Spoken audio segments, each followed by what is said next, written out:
Hi, I'm Ron Bloomberg, Managing Partner at Bloomberg Law Group LLP, and I have some legal concepts I'd like to share with you today. In California, and I get calls all the time for, let's say, a car accident where people say, how do I get my attorney's fees paid for? Well, you don't. And then I have other people call me and say, well, I have this oral agreement with somebody, I want to get my attorney's fees paid for. You can't get it. California only allows for recovery of attorney's fees if it's in writing between the parties. So whether it's a formal contract or not, it almost doesn't matter. If you have a relationship with somebody where there might be some obligations between the two of you, if you don't put it in writing that the prevailing party will be entitled to recover attorney's fees and costs, you're not going to get it. Let's say you have a $4,000 oral contract with somebody and you are owed that money and you don't have it in writing that you're going to get your attorney's fees paid for. The only recourse you're going to have is to sue, but every penny you spend on a lawyer is money out of your pocket. You'll never get that back. You can go to small claims court, that's fine. What if you are owed $16,000 or something more than the small claim? A lawyer will eat that up, and it's not going to be in your best interest. And the person who owes you the money will know that, and he might hold out and expect that you're not going to want to do something because it's not going to be worth it.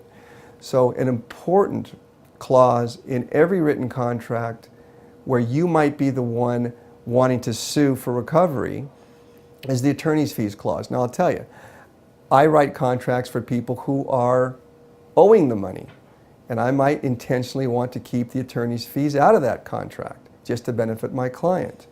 Because if we owe the money and the other person has to sue us, well, if they don't have the attorney's fees clause, that's their problem, not ours. It's a benefit to us. Another really important clause to be aware of, whether you want it or if you're entering into a contract to know if it's there, is an arbitration clause. An arbitration clause is where you are signing away your right to a jury or a civil case. You have to go into arbitration, and you may not want that. Many medical contracts or healthcare contracts, insurance contracts have those, and then they send you to their own panel of arbitrators.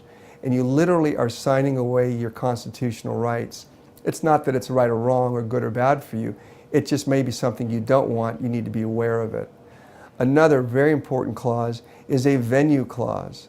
A venue clause is where is that going to be litigated if there is a problem. And I can't tell you how many times I have calls from friends and family and clients here in San Diego who have a contract they entered into, and the venue is going to be Minneapolis, Minnesota, or somewhere out of state, or somewhere out of the county. And if you have to be suing, even though you're right, and you're entitled to all the money, but you can't do it here. You have to hire a lawyer in another state. Be aware of that before you get into the contract. And you may want something like that in the contracts that you have your partners sign. So that's important, because as long as the parties have a meeting of the minds about what's in that contract, it more likely will be enforceable. Being aware of those things going in is going to be important so you can protect yourself. We do this. Again, we litigate them and we write them, so we'll know what to look for. For more free information on strategy, visit our website at www.bloomberglawgroup.com.